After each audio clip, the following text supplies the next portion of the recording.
Indian Trail. This is Mr. Lubing with your daily Wildcat Wire news.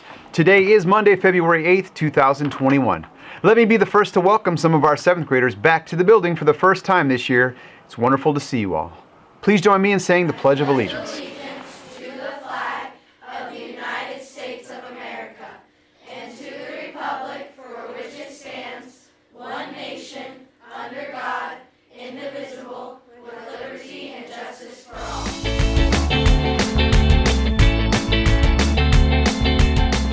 We would like to wish a very happy birthday to Nathan G., Jeff M., Holly W., Mitchell C., and Darcy H. I'd like to wish a very special happy birthday to this guy right here.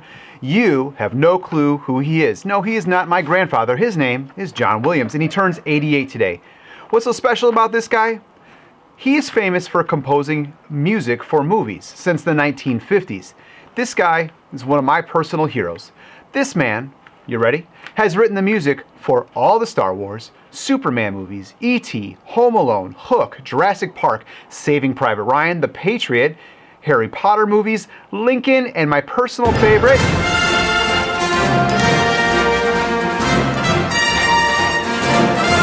all of the Indiana Jones movies. Now, when you hear this guy wrote it. He created the Jaws theme. One man, and that's just a fragment of his work. So the next time you're flipping through TikTok and you think, well, this kid is pretty clever and creative, you reconsider that thought and think of this guy right here, John Williams. Happy birthday.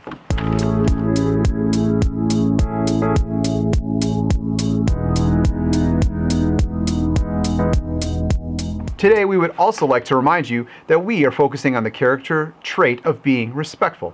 So what are some more ways you can be respectful? What does it mean to be respectful? Being respectful can mean different things depending upon the situation. However, it generally includes being a good listener, doing as you have been asked, following the rules, considering other people's feelings, and using kind language. Let's take a look at some examples so we can get a better understanding of what it means to be respectful. Being a good listener. This includes making eye contact with someone who's talking to you and speaking clearly back to them. So if you are in class and your teacher asks you a question, to be respectful, you would look at her while she's talking and answer her question clearly so that she can easily hear you. Doing as you have been asked. If an adult asks you to clean up, you do it right away. Following the rules. This is very important. That means that if there's a sign that says no walking on the grass, then you would use the sidewalk. Or if you know that you're not supposed to jump off of a high surface, then you would walk around in order to get to where you want to be. Considering other people's feelings. Have you ever heard of the golden rule? The golden rule is when you treat others as you would like to be treated. That means that if you like when other people are nice to you, then you would be nice to other people. Let's say that someone brought something for lunch at school that you didn't like or maybe had never seen before. If you were to tell him that his lunch is gross, that would hurt his feelings and would not be respectful. Instead, you could ask him about his lunch or simply enjoy your own while being kind to those around you. Using kind language. This is always a good idea. When you use words like please and thank you, it makes people feel like you are being respectful and helps them know that you are a kind person. Thanks. Please remember that all of these things can be done even though we are still teaching and learning in a remote setting. When your teacher asks a question, respond using eye contact and be sure you are in view of your camera. If your teacher sends you a message through the chat, answer them in a timely manner within a couple of seconds. If you need to step away from your computer, ask to use the restroom. When other students are speaking, pay attention to your screen. Use headphones if there is background noise in your home.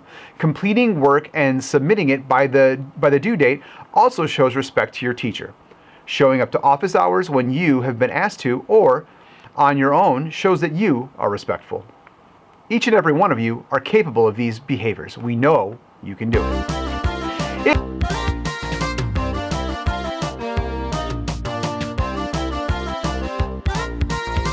If you remember, my Indian Trail trivia question from last week was, which Plainfield Elementary School did Mrs. Bonacera work at before coming here? The answer, Charles Reed Elementary School. Not sure where that is? Here's Indian Trail, and here's Charles Reed. And it looks like this. I'm just kidding, it looks like this. But notice that all the elementary schools in the district look the same, so you wouldn't have ever known the difference. My question for you this week is, before setting up in the STEAM lab, what was Mr. Wright's prior teaching position in this building? Put your answer in the Google document, and good luck.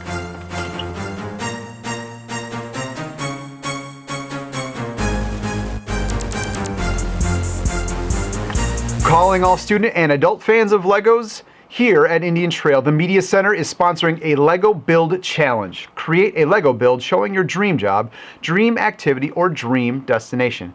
Take a picture of your entry and upload it to the ITMS Library Google Classroom.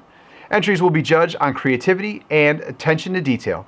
All entries are due by the end of the school day on February 25th. We can't wait to see your awesome builds.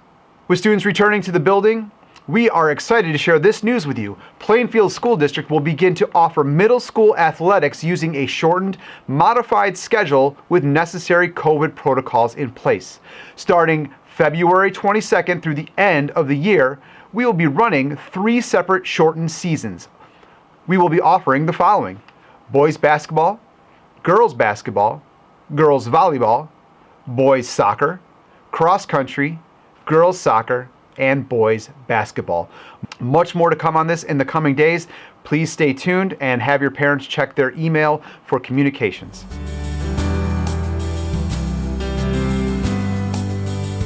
That about wraps it up for us here today. Remember that today is an A-Day, so be sure to attend your A-Day Encore classes.